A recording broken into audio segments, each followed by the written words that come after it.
Dans un instant, on va parler des monologues de Feydeau que vous avez repris. Et les monologues de Feydeau, ça vous a valu quand même un article sur le site internet de l'Institut de France, qui chapeaute quand même l'Académie française. Alors, pas un article, j'ai été cité. Oui, mais on vous a cité dans cet article. C'est gentil de dire ça, mais mais j'ai été cité. Mon spectacle a été cité, et c'est vrai que c'est formidable. Ouais, c'est formidable. Et on va... Eh bien, vous sortez les monologues de Feydeau. Ce sera le 14 octobre, également à Valbonne.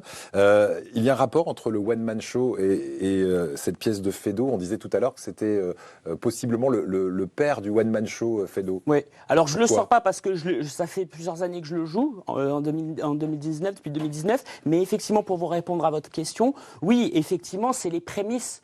C'est ce qui a été écrit parce que Feydeau, quand j'ai étudié ses textes, quand j'ai découvert ça en fin 2018, parce qu'on le connaît essentiellement pour ses pièces, Ne te promène pas toute nue, On purge bébé, etc. Le dindon, toutes ces pièces-là. On se rend compte qu'en fait, il a fait énormément de monologues, plus d'une vingtaine. Et pour moi, à l'époque, personne ne le faisait, personne n'en parlait.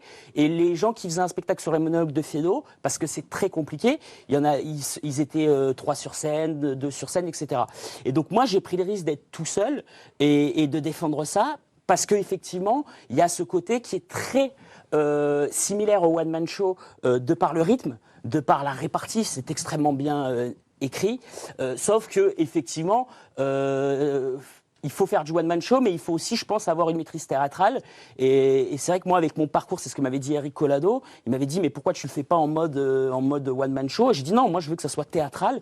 Et effectivement, c'est des bijoux d'écriture qui sont méconnus. Alors après que le spectacle soit sorti, il y a eu comme ça un peu d'autres spectacles qui sont sortis, des monologues. Donc ça prouve que j'ai donné l'exemple et que c'était une bonne idée. Donc du coup, c'est vrai que c'est totalement... c'est une perf.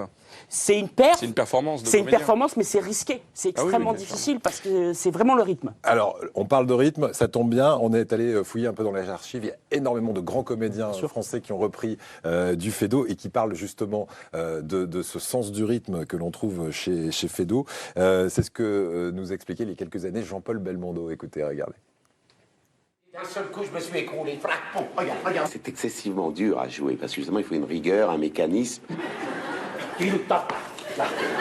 Et si on change un mot de Feydeau, ça marche pas. Donc, c'est intéressant à jouer ça aussi, si vous voulez, tout en ayant l'air d'inventer le texte.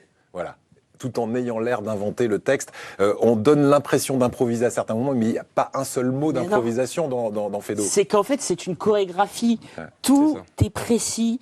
Et effectivement, par rapport au one-man show, vous avez la liberté d'improviser, où vous pouvez changer un mot. Ça m'arrive, c'est moi qui écris les textes, mais parfois, dans mon one-man show, je change. Ou même au théâtre, on peut changer. Ou même au cinéma, on peut changer. Ou à la télévision.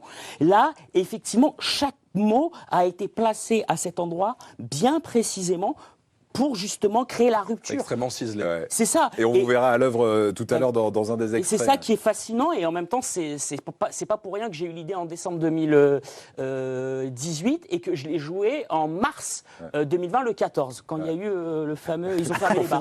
C'est pour ça que j'ai dit vous le sortez, parce que vous le ressortez en fait des ça reste pas ta faute, hein. On n'a pas confiné parce que le spectacle était mauvais. Faut le non, parce que vous l'avez décidé avant. Il est sympa, lui. Voilà, tu n'y es pour rien. Il s'appelle Clément, aucune solidarité. Non, mais Clément, des fois, s'autoflagelle. Effectivement, ce n'est pas votre faute, Clément. Pierre Richard et Muriel Robin ont aussi joué Feydeau. Et là encore, on parle de rythme, mais aussi d'un personnage essentiel dans les pièces de Feydeau. Lequel? C'est le l'amant. public. Ah oui. Non, c'est le public. Non, le Regardez. public. J'allais dire Feydeau, avant l'heure, c'est pas l'heure, après l'heure, c'est plus l'heure. Hein. Faut être pile dessus. C'est pour ça que c'est si difficile à jouer, ça. Là, il n'y a pas le temps, les clac, clac, clac, clac. Mais pas clac, clac, clac non plus, parce que justement, si c'est trop, ça va pas non plus. Faut être à l'heure. Il faut être à l'heure, mais pile. Bonjour, c'est moi. En 2 jours, la première est catastrophe. Il manque toujours un acteur. Celui qui a le rôle principal dans toutes les pièces de Feydeau, le public. Le fait qu'il soit là, déjà, ça sera bien. Et si on les entend rire, aussi simple que ce soit, c'est vrai que ça manque, quoi. Quand on répète quelque chose de drôle et qu'il n'y a plus, on finit par se dire mais pour qui, pourquoi, puis tout ça n'a plus beaucoup de sens. Donc eux vont nous donner une raison, vont nous dire pourquoi on est là. Voilà. Un mot qui ressort souvent. C'est calme. Du rythme, C'est extrêmement vrai l'exigence. ce qu'ils disent. Et oui, non, mais c'est ça. c'est vrai qu'effectivement, c'est du rythme, c'est de l'exigence, c'est du travail. Moi, c'est pas pour rien que j'ai mis plus d'un an à le sortir. Ça se sort pas. Voilà, il y a des pièces parfois qu'on peut monter assez rapidement. Après, les monologues, moi, j'étais pas spécialement fan de ces pièces. Je trouve que les monologues, c'est vraiment un univers à part. Il y a quelque chose. Enfin, moi, quand je suis tombé là-dessus, j'ai jamais, sur un texte, on va dire, classique, alors bon, au niveau de la période, on n'est pas dans le classique, mais en tout cas, sur des textes plus anciens, j'ai jamais pleuré aux larmes. Là, je me suis dit, mais ce mec est un génie, quoi. On va quand même regarder un extrait, et ça dure 44 secondes, il nous restera 20 secondes pour se dire au revoir, mais on ne peut pas ne pas vous voir dans les monologues de Feydeau, extrait avec Clément Brun.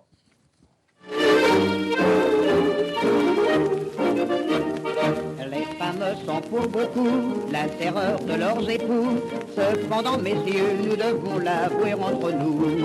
Elles n'ont pas tous les... J'ai étalé devant lui beaucoup d'argent et je lui ai dit, écoute, si tu es économe, tu pourras en avoir un jour autant que ça. Et j'ai tout resserré. Je lis qu'une femme très riche cherche un époux. Je me dis, voilà mon affaire. Je vais voir la femme et elle était bornée.